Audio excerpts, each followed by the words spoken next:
Hey, what is up, everybody? Welcome inside the Guilty as Charged podcast. We're starting off the show hot for our audio audience. I guess I get to eat a whole pumpkin pie. I honestly kind of forgot that we promised we were going to do something with the Chargers won today. So I guess I'll videotape me eating pumpkin pie later. I don't know, but uh, happy to be here to recap one of the strangest NFL games I can ever remember watching in my life with my guys Tyler and Alex. Alex, we'll start with you, man. You predicted the future. You predicted a Cameron Dicker game winner a couple weeks ago, or I guess that was last week. But what's up, man? How you doing tonight? Yeah, predict the future. The Chargers made us eat humble pie, but also they didn't in a weird way because they're still the Chargers. But anyway, they got the win, and that's all that matters going into this death stretch of a 49ers team coming off a bye and getting healthier, but that's for later. But they got through this one. They needed this one in a very, very bad way. And the offense overall looked better. Defense sometimes looked better. And we're on to San Francisco. Yeah, absolutely. We're going to dive into all of that. The Chargers are 2-0 this season when all three of us predict a Chargers loss. And I guess if you want to include Arjun, that would be the four of us in 2-0 as well, since he predicted a loss against the Browns as well. So obviously we're excited about that. Like we like to be wrong when we predict losses. So should be fun today to discuss all of that as well. Tyler, what's up, man? How are you doing this afternoon? Doing very well. I know people want us to always pick them to win. Trust me, I would love to. I would love for them to always win.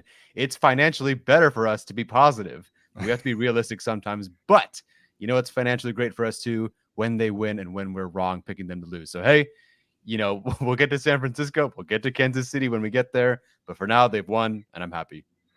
Yeah, absolutely.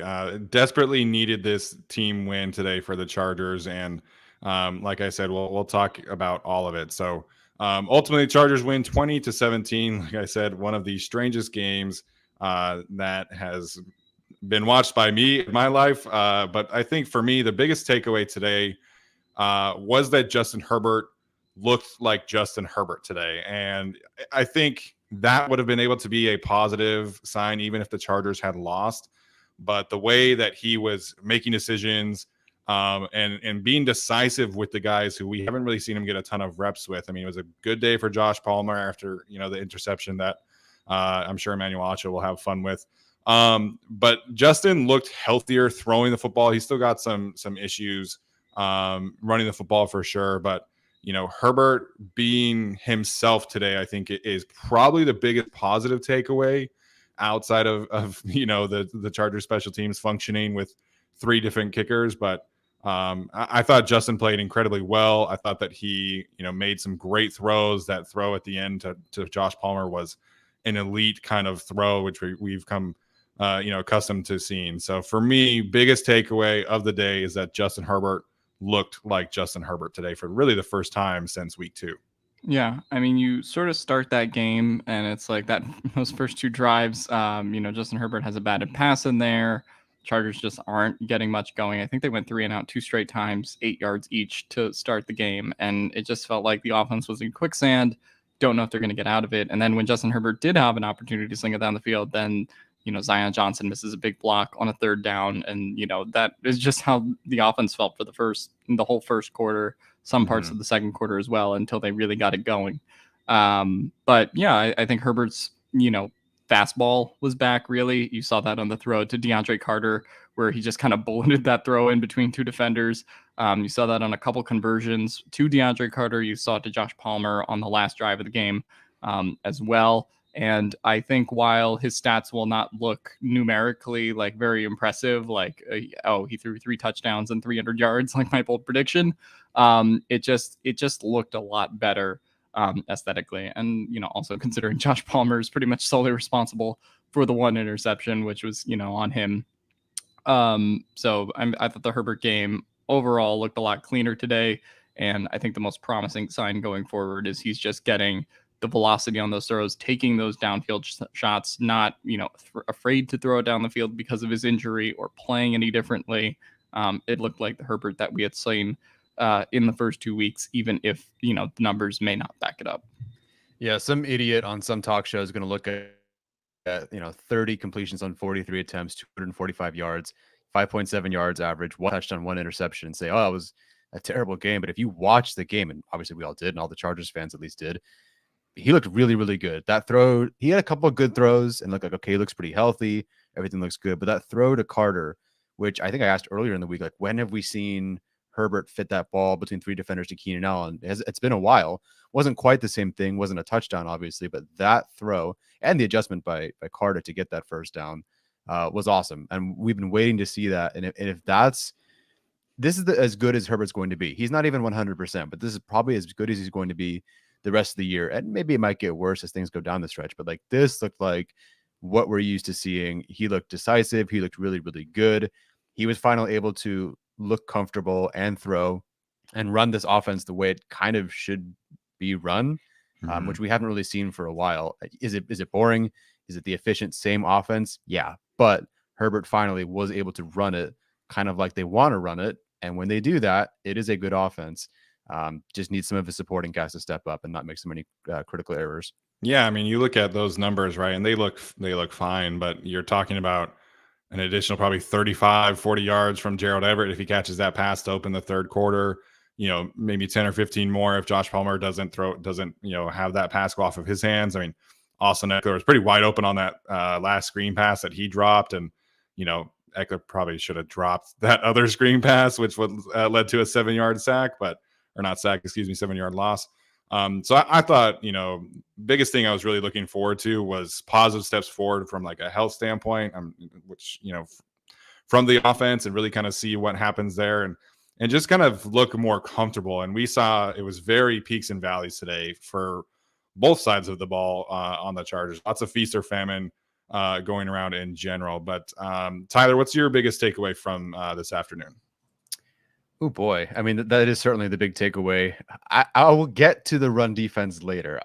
That would be my second takeaway. 200 something yards is not great. For me, it is really the good and the bad of this receiving group. They got the ball in the hands of literally the best remaining guys that they had left.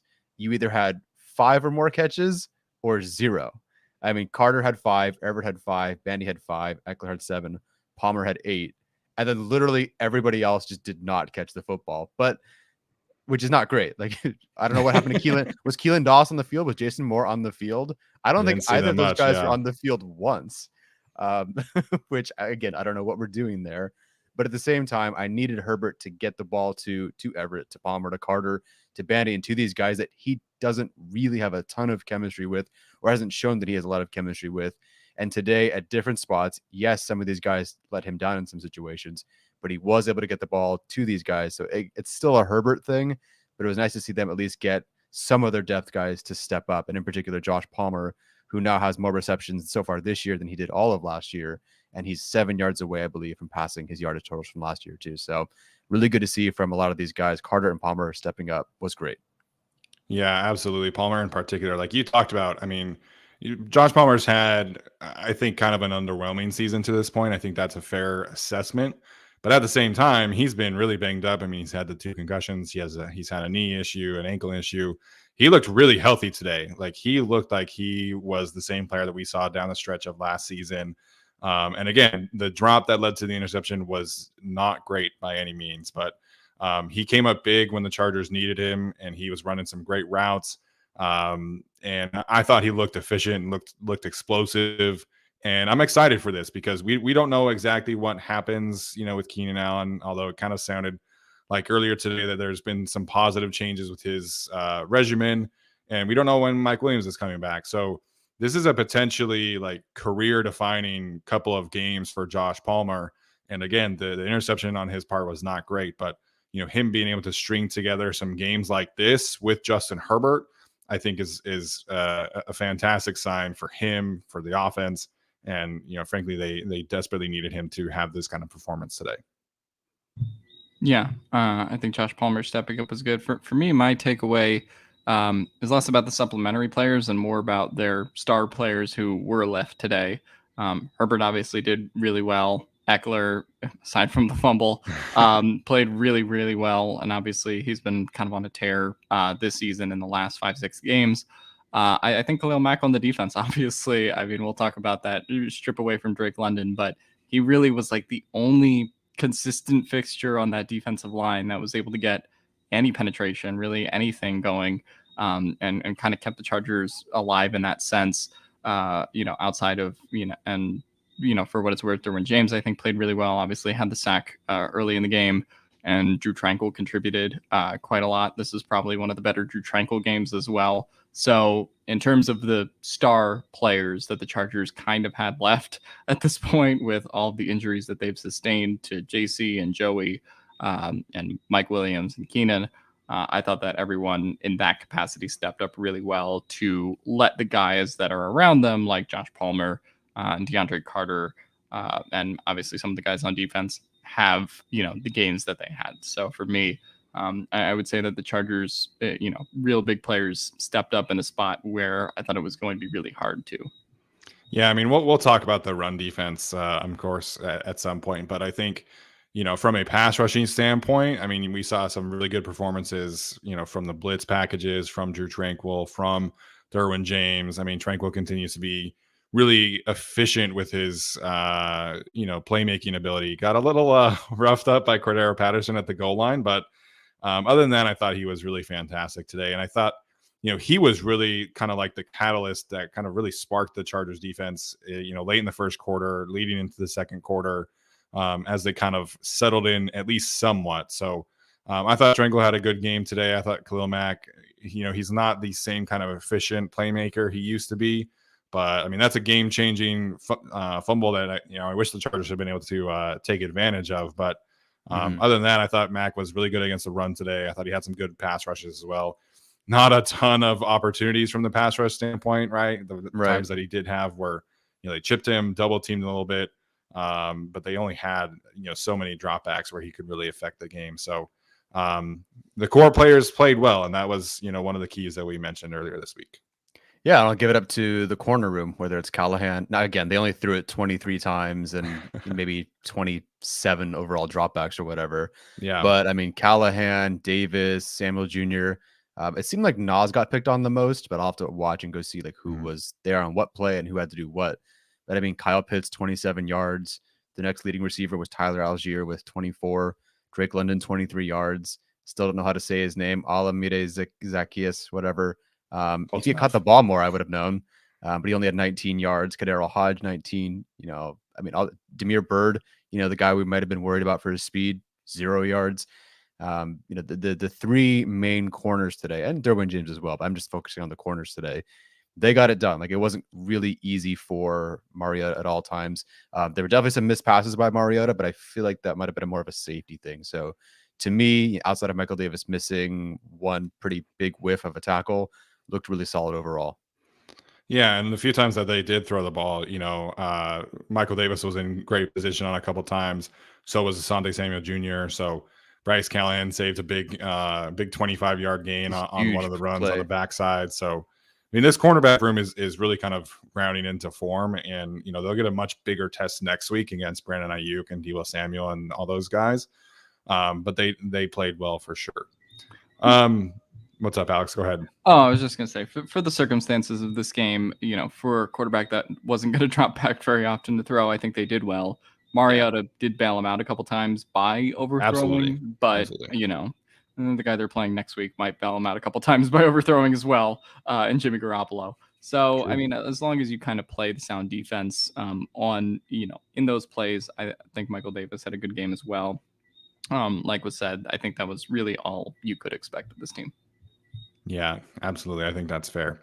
All right, one more thing that I want to kind of just mention here, I guess. Obviously, the Chargers have not played a normal game like all season. This game was extremely weird, but for this team to come out and win again, and I think this is kind of the difference, if you want to say for Brandon Staley, is that they consistently perform better in one-score possessions than the other two previous coaching staffs have. So, an ugly win is still a win. I think this puts the Chargers into a better position. Obviously, we kind of talked about yesterday this being a must-win game for this team. And again, it wasn't pretty. There was a lot of weird, fluky things, but they made enough plays in the end to win. I mean, Justin Herbert having this kind of performance again, establishing himself as him again without Keenan Allen, Mike Williams, I think, hopefully a sign of positive things to come for the offense. And again, that's really how the season is going to be defined, is if Justin Herbert and this offense can really kind of round back into form down the stretch of the season. Yeah, not that I think they're going to win the next 2 games by any means. I will pick them to lose both of those games unless Patrick Mahomes blows out his ACL next week. But they're kind of playing with house money. Like, they're probably going to lose these next 2 games, but they're also kind of playing with house money because no one expects them to win these next 2 games. If you do, awesome. You're a super big homer, and I respect you, but I don't believe you either that you actually think they'll win these next 2 games. But because they did win this game, they do get to kind of be like a spoiler, sort of. Like, no one really expects 100%. them to win. And that might be good. Now, of course, I want them to stay healthy. I want them to win, of course.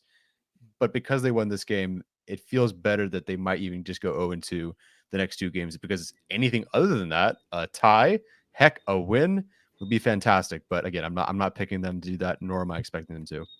Yeah. I mean, the margin for error with this win is just so much bigger than if they were 4-4, heading into the next 2 games.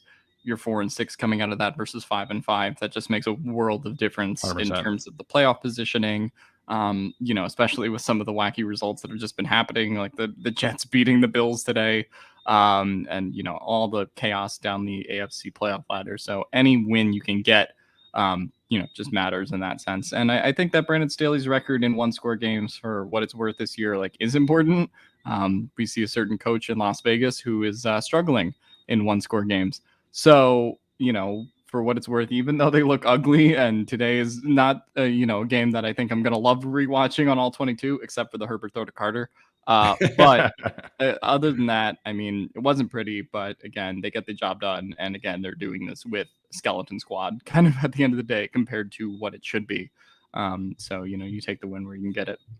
Yeah, absolutely. And I think just the vibes right now are going to be better heading into that game, heading into the game next week, and of course the week after that. Like Tyler was talking about yesterday, a loss today really changes a lot for this team, and specifically on offense. So them coming out and not playing like the cleanest game, obviously the 3-and-outs are a concern, but this is something I think the offense can build upon, and at least you have a fighter's chance next week, against the 49ers and against the Chiefs after that. If they had played poorly the whole game today, I think we're talking about a much different circumstance heading into the next couple of weeks. So excited to see how that one unfolds for Justin Herbert and of course Joshua Palmer. So we'll get into some of the more specifics here. I think first and foremost, from a concern standpoint, more injuries, man. This is 2 potentially deflating injuries along the offensive and defensive lines. I mean, Austin Johnson, one of the top 5 run defenders at the interior defensive line position. I missed it early in the game, but I guess at the end of the first quarter, he did go into the medical tent, comes back out, and then later in the third quarter gets rolled up upon, had to get carted off the field. So, hopefully he's okay. Their depth is going to be really tested without him. Obviously they have Otito Ogbonia, Christian Covington. Maybe this is a spot for Braden Fajoko, but for Austin Johnson, man, just feel gutted for him. He finally gets a chance to head into the season as one of the guys, and his season potentially over when he's having a career year. So first and foremost, wanted to discuss those 2 guys, and Austin Johnson in particular, as what he's meant to this defense over the first 8 games of the year.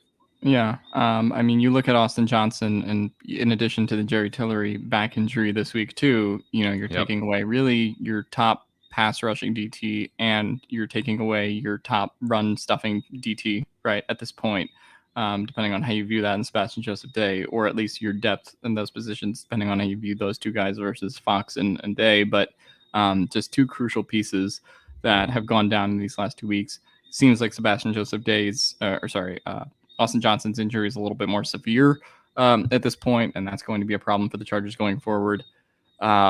And then the big one is the Trey Pipkins one that will loom over this team for potentially the rest of the season. That injury looked pretty bad. We knew he was dealing with this MCL before, and now you're potentially going into Sunday Night Football with Nick Bosa versus Storm Norton.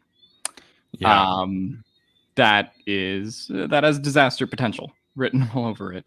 And for a team that was already reeling, Jamar Salyer obviously playing pretty well, or at least has been in relief of Slater. But, that is a absolute killer injury unless they find a solution through, free agency or kind of do something. And we've already seen how much this Chargers coaching staff does not want to play Storm Norton by making the decision to go to Salyer. So, that's going to have looming consequences for what they do throughout the rest of the season, in terms of replacing Pipkins and whatever his timeline is. Yeah, really quickly before Tyler jumps in here, Austin Johnson, MCL injury, according to Brandon Staley, says they'll know more about the severity tomorrow. So at least it's not an ACL. I mean, I guess theoretically it could still get worse, but MCL obviously better than an ACL right now. Ugh. Yeah, Austin Johnson going down. One of their best interior defensive linemen, if not the best guy they've had so far, at least overall. Maybe not as like a pass rusher, but overall, yeah, I mean, huge for them. I know people are excited to get Fehoko out there, but even he's not going to fix the run defense either, and I don't even think he can replace Austin Johnson. I feel good about him being, on the roster. I just don't know even how much they'll use him. It'll seem like it'll be a bit more Otito, who actually thought looked pretty good in some situations today. As far as Pipkins goes, they had every opportunity at the bye week. Again, we keep bringing back to this, but they could have brought in any tackle for any situation just to see, can we get a guy on the roster? Can we get a guy on the practice squad? Anything, and they didn't. So I'm assuming that unless there's some veteran free agent out there I'm not thinking of, I'm assuming that Storm Norton is the starter next week, and they have to bring someone in. But based on the way they've been doing things, it's probably who was the guy they elevated when Pipkins was in but hurt on Monday? It was Foster Sarell. Mm-hmm. That was more of an interior thing for me because that was the game that Corey Lindsey was hurt or sick, I guess. Mm-hmm. So I think it would be Zach Bailey as the swing tackle because Zach Bailey is kind of more of a tackle only kind of player. Mm-hmm. Foster Sarell are trying to kind of groom into kind of somebody who can do a little bit of both. So, yeah, I mean, for Trey, man, this sucks. Like in the contract year, playing really well. I mean, really kind of starting to assert himself after all of the offseason discussion. And, I think it's the same knee that he hurt his MCL earlier a few weeks ago. But again, I haven't seen an update there. If somebody in the chat has one. But obviously just really awful for Trey. And, we get Storm Norton back in the starting lineup for the next few weeks at least. So, not great. According to Arjun, did not give up a pressure though for the first time in whatever game. So, he's come in a couple of times and given up one pressure in 3 plays. How many snaps is that on? Probably 3, but I was gonna say it was like 6 or 7, maybe. But that's an improvement. So I will take it. Yep. Of course, it wasn't Nick Bosa either. Max in the chat says, Steven, I don't know if you're willing to go against Nick Bosa next week, but if you are willing to with your surgically reconstructed knees, then maybe that's the better alternative than Storm Norton. But I'll let you figure that one out. I mean, I did play 1 year of right tackle when I was a freshman in high school. So flexibility. Oh man. Other than that, I was a center and a guard for most people, in case they were wondering. So, it is what it is. So in terms of the injuries, we'll see, obviously, hopefully some positive updates there. I would really like to bring in some veteran guys if there are any for some workouts, but we'll see what happens there. All right, I guess the next place to kind of start here, what's up with these slow starts, man? I can't for the life of me figure out what the difference is here. Historically, one of the teams who start the slowest in the first quarter and then the second quarter, they're like the best team in the league right now in point differential. So this is officially a pattern, and it's not a great thing going forward as the Chargers get into more of their difficult schedule down the stretch. Yeah. I mean, earlier in the game, it just felt like they had no flow on offense, to begin with at all. I mean, as far as the stick route meme that Joe Lombardi gets, it was a lot of that for the first quarter. Until they started kind of mixing up some things in the late second quarter as well as the second half. But it just, didn't really feel like they had much originality on offense. And there is that, what the commentators were talking about, which is, kind of trying to find a feel for the game. And I do think that is kind of a natural thing for this coaching staff, but they didn't have it on offense at all. And obviously, those first 2 drives, Atlanta just, is running the ball like down their throat, particularly those 200 yards. It felt like they got better a little bit on run defense in the second half, aside from, the big play. But when it came to the first half, like, I don't know what it is with starting slow with the run defense, but it just felt like they were physically outmanned. They weren't getting any penetration on the defensive line to start that game at all. And it was just evident because, it very much felt like the Cleveland Browns game where early on in the game, Atlanta's just like, all right, you know exactly what we're gonna do, but you can't stop it. And then when the Chargers in the second half sort of adjusted a little bit in terms of stopping the run, forced Mariota to throw a little bit, and then that's where it sort of got better, much like a little bit like Jacoby Brissett in that respect too. So, I guess adjustments were good for this team, but also at the same time, like, you just can't afford to get down 2 possessions every game. Like, if you do that against the Niners, you're not going to come back and win. You're going to lose. If you do that against the Chiefs, a 2 touchdown deficit to the Chiefs, feels enormous, right? So you can kind of get away with it against the Falcons, and they've gotten away with it, against the Broncos earlier on Monday Night Football as well when they started down 10-0. But, they can't afford to continue to be this slow first quarter team because obviously it's not a sustainable way of winning. Yeah, not at all. As far as the offense goes, and I feel like this will just continue again next week. I think I said it in the chat when we were talking before the game or during the game that the Chargers there's always something that they have to test out. Like they just have to see how Herbert's ribs are. They have to see how Salyer blocks the Texans. Although I think they started pretty well during that game. How does Will Clapp look as a center? Now we don't have Corey Linsley. How's the offense going to look with Keenan Allen back? That maybe he'll get 20 snaps, maybe he'll get 30. Oh, he's got a hamstring. Like they just never are able to just have their guys and play football. It's always like they're evaluating something. And then now next week we're going to the game where they probably don't have Trey Pipkins. I'm assuming they don't. So they might have Storm Norton in, and they might have to reevaluate again. Like, where are we at? Can we settle Herbert in? How are we doing? How's the ribs? They just have not been able to really just play football. It's always been a question mark. We're always looking at 1 or 2 players, who's replacing them, whatever.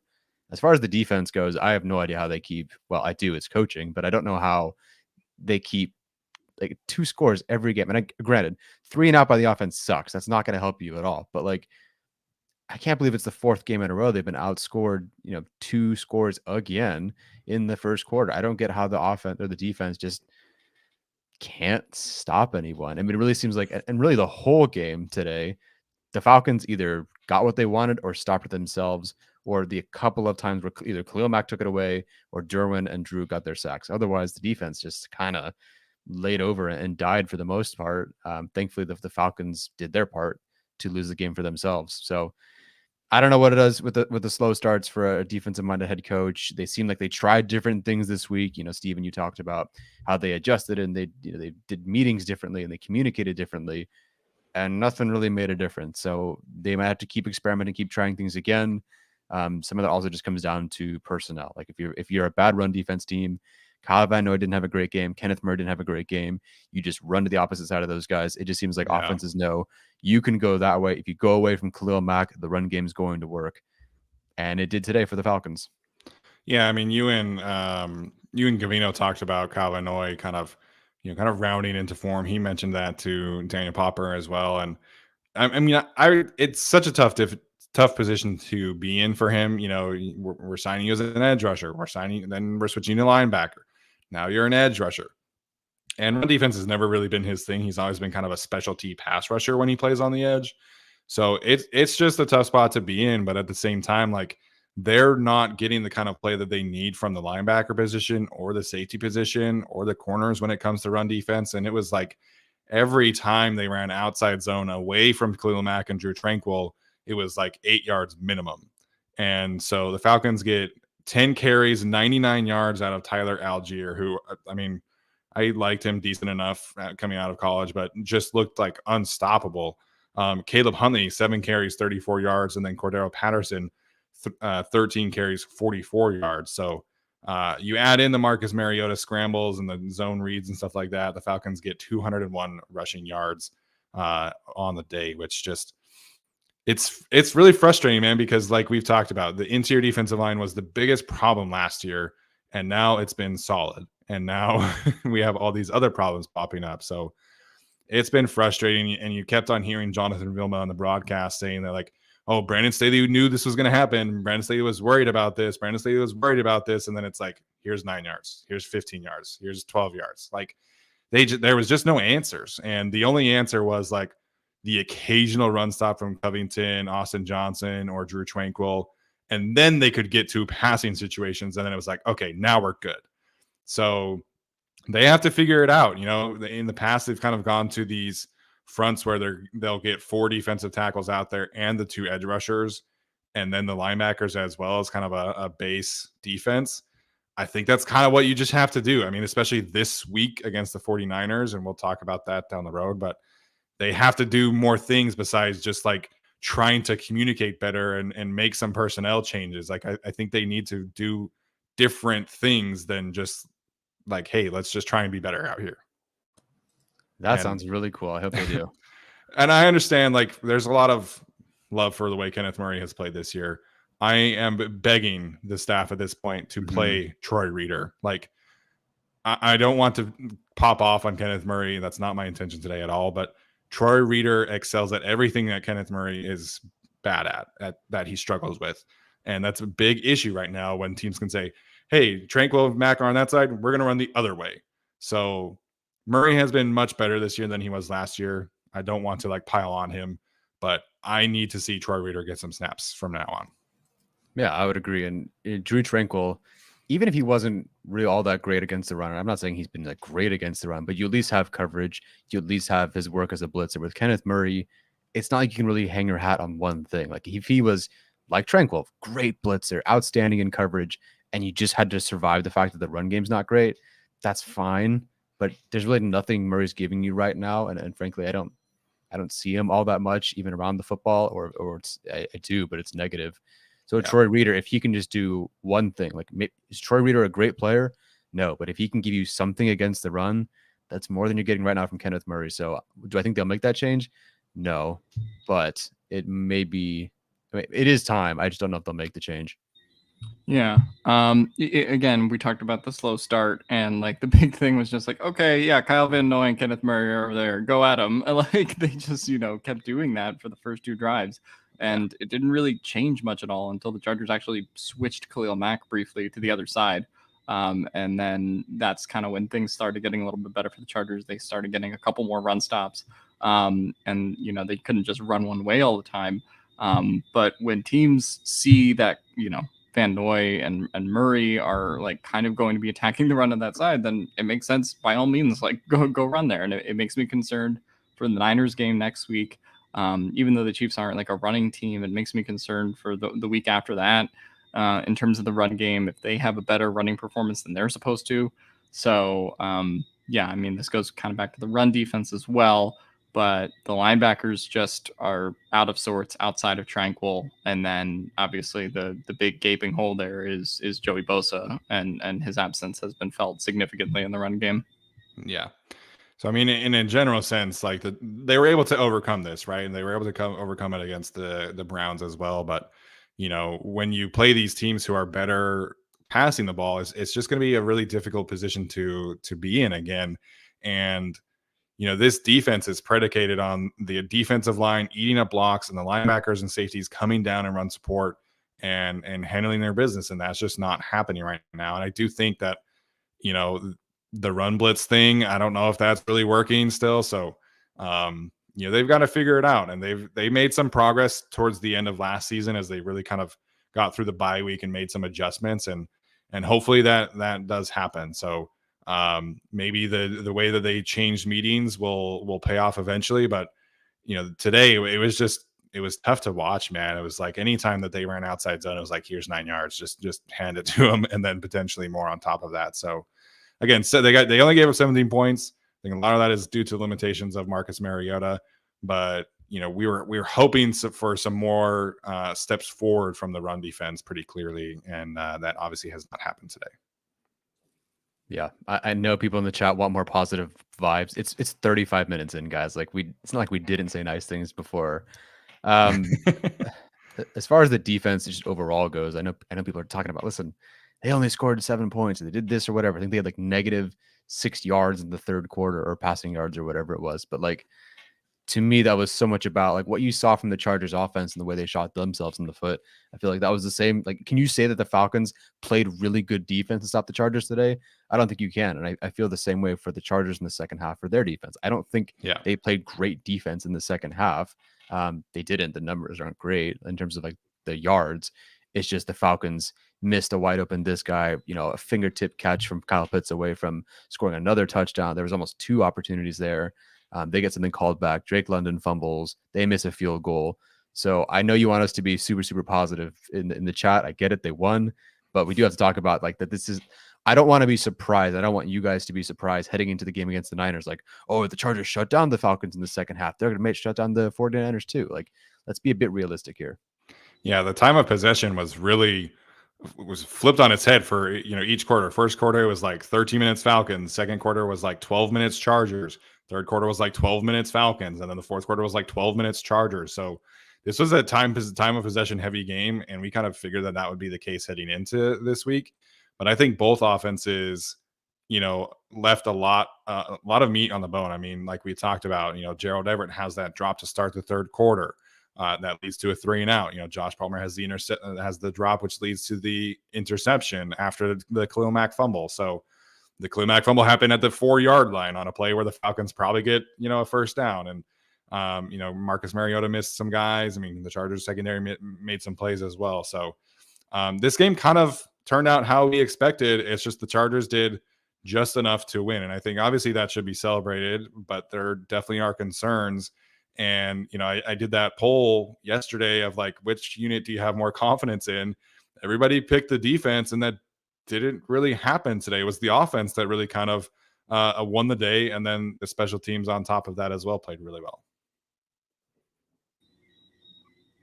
Yeah. And I would just say it also felt like when it comes to this game, it can be a mixed bag, much like the Denver Monday night game as well, where it's like the defense played well. But, I mean, in that game, they were, held back by Russell Wilson, right? In terms of what they could do offensively with Denver. They get out to that hot start and then really struggle to find their way the rest of that game.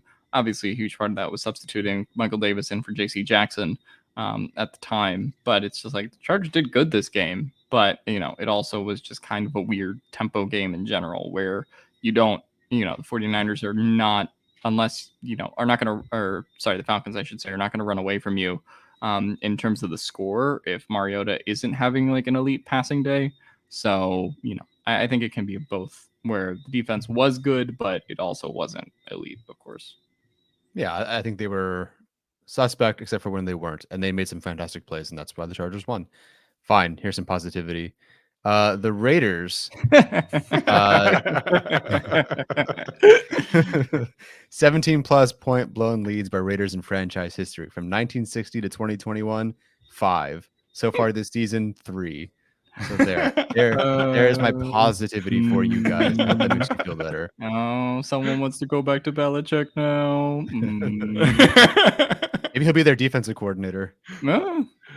Oh man, it was I was going back and forth. So I was watching the Chargers game, obviously, and then Brooke was watching the Jaguars and Raiders game, which was the TV game, in the other room while she was grading papers and stuff like that. So I was going back and forth, and I saw the Raiders get up 17-0. I was like, man, the Jaguars again, they're just gonna have this kind of game and then come roaring back. So it was a fun one. Devin Lloyd gets a little fumble recovery or interception, I guess, at the end. Shout out.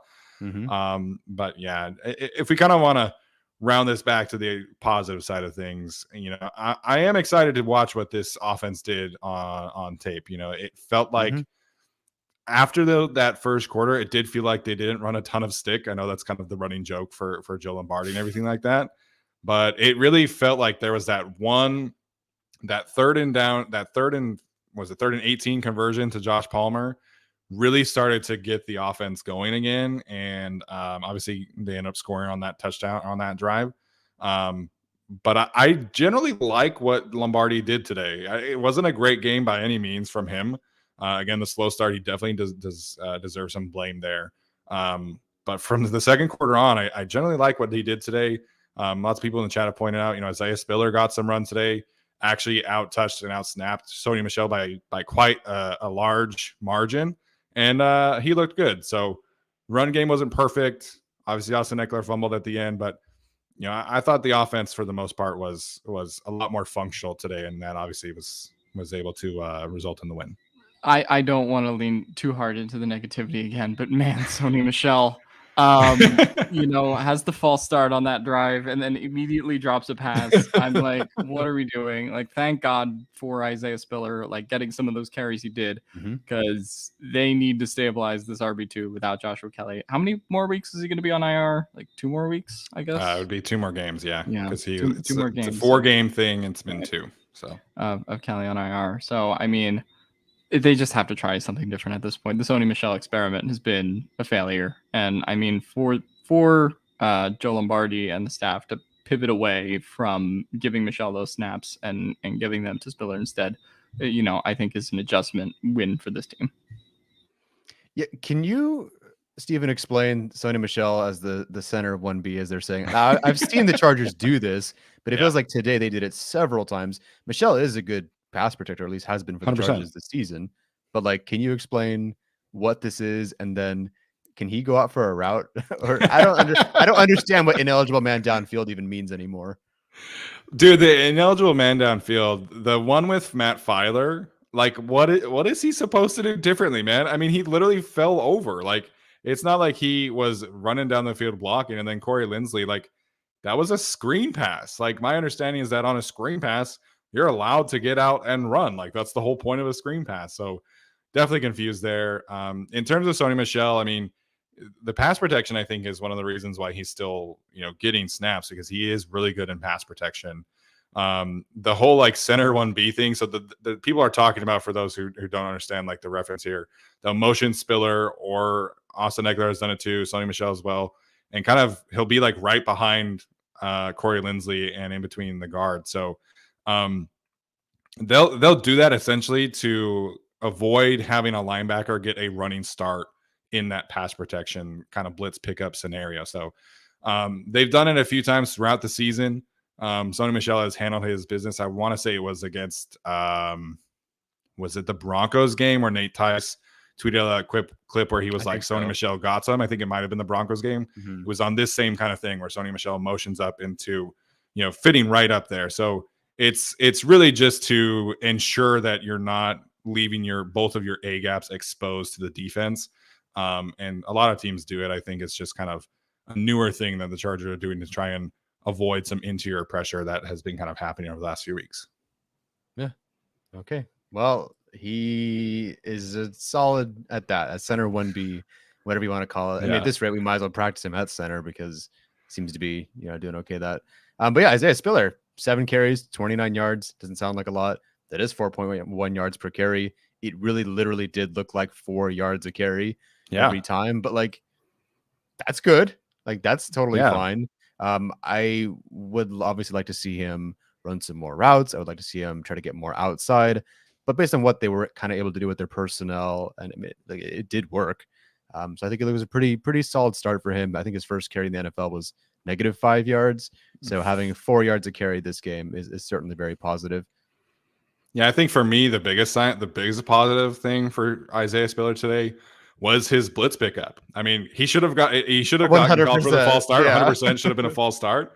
But he handled that blitz, right head on. I think it was from Mykal Walker, and he kind of stifled him, man. So I think that's been something that the Chargers coaches have really been harping on, is his ability in pass protection. And we heard, in training camp that, he was getting beat a lot, but he was also like really having an impact in some situations as well. And so they've just been trying to help him mitigate the risk there and minimize the losses. And so I thought he handled that really well. Again, I think Sony Michel is going to have that pass protection back role on lock, but Isaiah Spiller coming in and having that play was fantastic. And without Joshua Kelly, like we don't need the backup running backs to be great, man. 4 yards of carry will do just fine for Isaiah Spiller in the next couple weeks.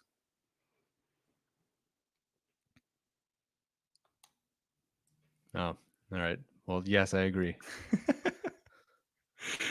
Somebody else mentioned this as well, man. I not a huge day for DeAndre Carter, but having whatever kind of illness he had, and then coming through today, he was pretty consistently the third down option, over the middle at least. So, there were a few times where he kind of plays that Keenan Allen role, gets open over the middle, and Justin Herbert, fires the ball in there. So. That was really good to see. We were not super confident that he would play this week, and if he was, we heard that there was potentially a snap count here because he was sick. But he had some really clutch moments today for sure, and he hasn't really been super active in the passing game the last few weeks. So that was a good resurgence from DeAndre Carter today as well. Yeah, it felt weird earlier in the game because you just saw like all these plays that kind of resulted in nothing, where they were just like motioning Michael Bandy, motioning DeAndre Carter like early in the game, and then finally I think they just settled into their offense, and it was just like, okay, let's hit DeAndre Carter here. Justin Herbert, diagnosing the play and all that. Michael Bandy had a good first half for what it was worth. And so then, I think DeAndre Carter on the completions, that he got obviously at critical times in the game. I think he had 1 4th down conversion too as well, right? Yep. So obviously just pretty critical throughout the game, for him to have the game he had. Probably his best overall effort since either the Chiefs game or the first Raiders game, where he substituted in for Keenan Allen, even though the stats, aren't all there. But yeah, I thought it was a really good game for him. Quick question. So we talk about, obviously the Chargers played 3 receivers the entire game, it seemed like. I would be surprised if there was more than 2 routes for the other guys.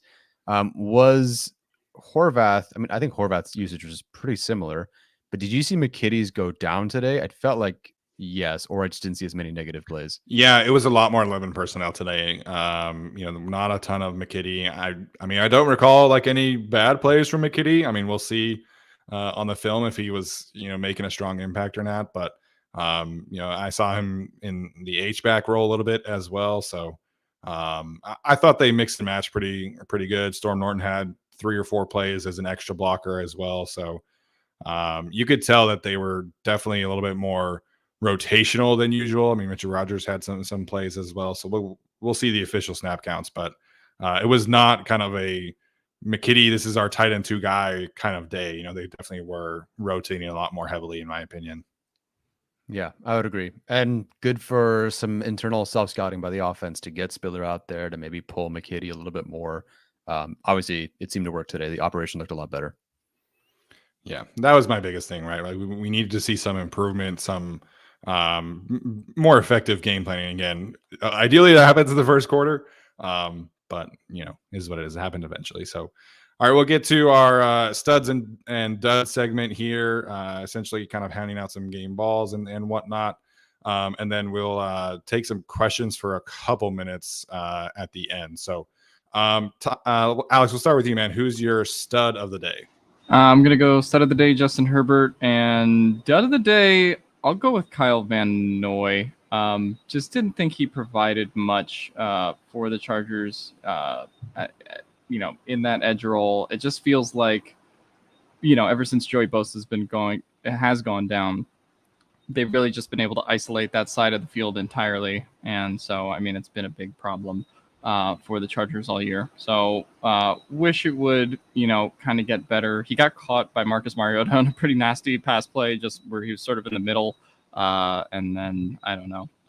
They just haven't really been able to get much out of him all year. Obviously, Kenneth Murray contributes to that a lot as well. But just haven't gotten the performance. And again, like Steven said, it's kind of like the position Kenneth Murray himself was in last year, where it's like, okay, you're a linebacker, you're an edge, you're a linebacker, you're an edge. But they need to get something more out of that position than they have been getting. And unfortunately, they just haven't been getting it from Kyle Van Noy. So for me, he's my dud of the game. And I'll give an honorary stud to one Cameron Dicker, who now has a game-winning field goal for the Eagles and a game-winning field goal for the Chargers this season. Yeah, I think you could make an argument. You probably would be the right argument that Ryan Ficken is the best coordinator on the team right now. And I mean, handling 3 kicker changes and the special teams unit continues to operate at a high level. So we're in a weird universe where the Chargers are winning 1-score games and the special teams is playing well. So shout out to Josh Harris as well. And Josh Harris returned back to Atlanta. So, I'm sure that was a pretty cool moment for him. Tyler, studs and duds. I totally forgot about that. Josh Harris. That's the GAC bump we're not talking about. But yeah. You're welcome for the special teams, everyone. I'm glad I could do that for you guys. I'm just going to say, when it comes for Pro Bowl voting, I think we need to spam the shit out of Josh Harris for Pro Bowl 100%. Absolutely. I will 100% do that. And maybe even John Taylor for special teams. My stud of the day will go to Josh Palmer. Yes, I know he had the interception on the tip pass on the easiest thing he could have done today. He didn't do well. Other than that, though, he won, and he won in a variety of ways. Again, passing, I should say, his career high. Granted, he was a rookie and wasn't that involved, but he did set a new career high in total catches on this season. He's about to pass his yardage, and this looks like really positive momentum. 8 catches, 106 yards, 13.3 average. Looked decisive, looked quick. He won in a variety of ways. It was a shallow crosser. It was a comeback. It was a curl. It was an in. It was an out. Like, there was so much he was able to do at different spots. He was one go ball away from completing almost the entire route tree, it seemed. So really solid from him. He looked really, really good. He had one clutch catch that got called back. Then he had another clutch catch to really set up their field goal. So, do I expect that to hold consistently the rest of the way? I don't know. Obviously, when the guys come back, he won't be the wide receiver 1. But just seeing that after all he's been through this season, 2 concussions, leaving 3 other games, like, he hasn't played a single normal game since week 2. And for him to come in and just look solid and really, really good today in the absence of the other 2 guys was really, really big. Yeah, like I said earlier, I hope this is a performance that Josh Palmer can build upon, because I think when I envisioned the way this offense would perform heading into the season, like, to me, Josh Palmer is the perfect kind of backside Z receiver that can just kind of feast on benders and crossers and slants and deep posts and corners and stuff like that.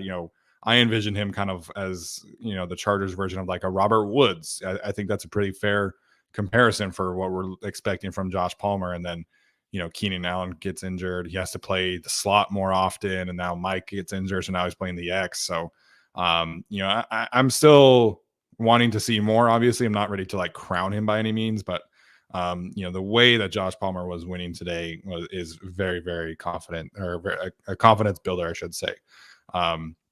So I think Palmer's a good one.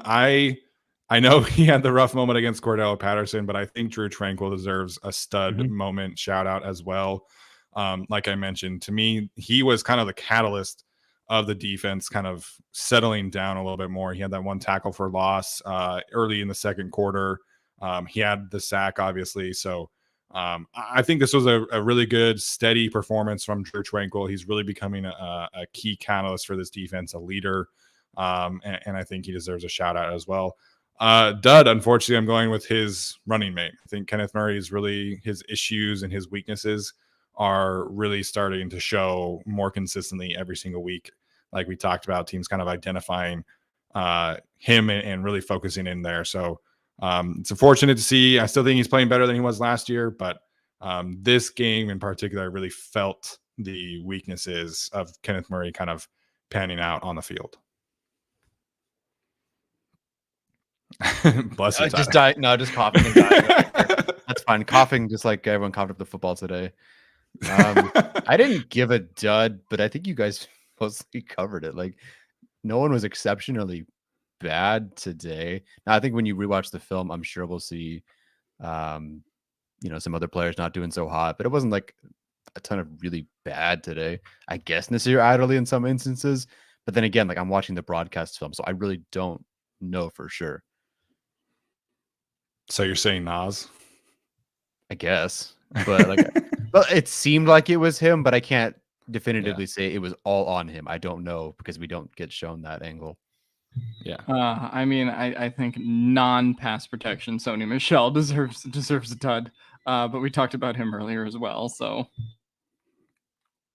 I'm trying to think of anybody else. I mean, I was a tad disappointed in Gerald Everett today. I mean, of course, had the one drop, but he did have the one catch that was called back from penalty as well. So Mm-hmm. I think we can call Gerald Everett a dud today for not showing up as much as we thought, I guess. Yeah. What did he end up with? He ended up with 5 for 53. Man, like he could have gone over 100 easily today. Easily. That one catch. I mean, you see how he is catching a screen and having a full head of steam. He was in stride, no problem. Would have moved up that field, crossed the 50 and then some. And if it was him just versus a safety at that point with his physicality, like he could have housed it. And instead it's a drop, which was huge. And then I believe now the Falcons didn't score after that because that's when Mac had the strip. Yeah. Well, they almost did. So thankfully they didn't. Like Alex mentioned, man, this Cameron Dicker, the kicker, man, like what a story, signs as an undrafted free agent with the Rams, doesn't really have a chance to make a roster, signs on the practice squad with the Eagles, ends up having to kick a game there, has a game winner. Did you see what he said after? He said that last week he was planning on going to a Carrie Underwood concert when he got the call from the Chargers that he was going to be brought out for a workout, and ends up hitting a game winner today against Atlanta. So really cool story, man, for sure. And I mean, for the Chargers special teams, like we've said, like they just gotten it done in a variety of ways. Dustin Hopkins hitting 4 field goals against Denver, Taylor Bertolet hitting 3 field goals against Cleveland, a Cameron Dicker game winner, and for fans that have been crying out for decent special teams. I mean, it's just been crazy that they've done it in a variety of ways this year. And Ficken, Josh Harris, and all these people that we talk about are key cogs in that too. Yeah. Have the Chargers not missed a field goal since week 1? I think they're 19 of 20 on the year. So I think Hopkins missed at Kansas City, didn't he? I don't know, but I have Google. I remember something vaguely like that, but they haven't missed in a long time. Which is really weird. Backups haven't, at least, right? Bertolet and... Yeah, Bertolet didn't miss any. Yeah, Bertolet and Bull Brett said, "Don't jinx it." Everybody knock on wood collectively right now, I guess. Okay, yeah. So Hopkins knock on wood. Cameron Dicker. Yeah, I mean, I didn't even realize. I'm so bummed I was Googling, but good job, Alex. Thank you for. Yeah. Oh man, I'm sorry. 1 missed field goal on the year. Was it week 1? Yep. Mm-hmm. There we go. All right. I think that's going to do it for us. Do we want to take some questions for a few minutes? Yeah, I think there was. Did we address the one super chat? I think there was at least one. I will scroll through and try to find it. But if you have questions, fire them in. Tell us why we were wrong for picking the Chargers, even though they basically got gifted a self fumble to re-get the whatever. You can tell that guy just had never touched the football in his life. Poor guy, the self fumble, the Alohi Gilman interception against Cleveland. We need some good karma with the way the roster currently is. So I'll take it. Yeah. Oh, never mind. It was just a quick comment. That D lineman was scared of the Herbert hit stick. Yeah, man. Herbert was flying. Like he was going to truck that dude. He was going to end that play. And the dude just dropped the football. Okay. I don't know if people are mentioning this yet. That was almost the coolest touchdown I've ever seen in my life from Austin Eckler. Oh, I know, man. So close to, I can't remember which one. Was it the Packers and Vikings game? Like years and years ago, where someone rolled over a player and they had a touchdown. It's on like every greatest player or whatever one. I can't remember which one it is. That was so close. And I was staring at the knees. I'm like, no, he wasn't down, but so close. That play was almost amazing. I know they didn't show the angle where you saw the elbow down until after the review. So they showed like the 2 angles after the call. And I was like, oh, that's 100%. He was never down. Like that's a touchdown. And Brooke and I were kind of freaking out, and then they had to just kill the vibes. But they ended up getting a field goal on that drive, right? That was the field goal drive. Well, I really pay attention to these games. Let me look at. Hold on. Wait. I think it was because Carter. That was the 4th down conversion to Carter. Was after that play, and then I think that was the one where they had the 7-yard loss on the screen pass. Yeah, it's actually on ESPN as 2 separate drives. There's a drive that ends in a fumble and then a drive that ends in a field goal back to back for the Chargers. So, yes, 3rd and 4, fumble. Well, yeah, technically that makes sense because they reset the downs, right? Right. Yeah, and that so it kind of benefited the Chargers, even though it moved them out of positions because they were on 3rd and 4. So Yeah. weird time. My first thought was 4th and 47 from the whatever. Yeah. Like, that was Yeah. my first thought. Like, oh god, here we go. A couple people asking about the pumpkin pie. So I guess I'm doing the pumpkin pie. Like for whatever reason, people want me to have the only punishment. That's cool. We can rotate them depending on the week. I mean, we're all going to pick San Francisco. Alex and I are Jewish and Chinese. We've been punished enough. Okay. Yeah. Look, give us some reparations. Oh my goodness. So I guess I'll buy some pumpkin pie this week and I'll post a video on Twitter. So someone said eat funeral potatoes. Am I doing funeral potatoes or pumpkin pie? Because I feel like everybody else is gonna say pumpkin which pie. one do you hate more? Which one do you hate more? I mean, I would have to Just to cook make- the funeral yeah. potatoes. Like I can just go buy a pumpkin pie from Costco. You know what I mean? Like, I Yeah. would just rather. But I think you have to also, as a stipulation of this, buy the most expired pumpkin pie they have. Not completely expired, but like close to it. And then I think that will really enhance the experience of the Twitter video. buy the one that's like expiring like the day of. Yeah. Okay, all right. I guess I'll do that. So I think that's a good place to end the show. Alex, any final thoughts before I head out, man? No, got the win today. Obviously heading into San Francisco 49ers week. Gonna be a big game on Sunday Night Football, but the Chargers stabilized their season, got a big win here, and we're on to San Francisco. Yes, on to San Francisco. I will 100% be picking the Chargers to lose that game, and I hope that I'm wrong. Yeah, same. So I mean, at the end of the day, you know, the Chargers, with this kind of health situation, officially the least healthy team in the league, according to the banged up metric or whatever that doctor has for Fox, I guess. I don't know, but I buy it, I guess. So in this kind of situation, to survive, get an ugly win, of course, that happens. So sitting at 5-3 after the what did I say now? No, someone had a comment in the chat. Okay. Shout out to the chat. Been a little frisky today. But yeah, Chargers sitting at 5-3, headed to San Francisco on a Sunday night. Should be a fun atmosphere. Heard a bunch of people going up to the game, so hopefully it's a more competitive game than we think it's going to be. So yeah, big shout out today to the Chargers offense, Justin Herbert, Austin Eckler. We didn't really talk about today. Josh Palmer showing up a big way, DeAndre Carter as well. So that's going to do it for us today. Appreciate all the support. Appreciate the live chat today. It was a fun one. And we'll see you guys during the week for our week 10 preview against the San Francisco 49ers. We'll talk to you soon.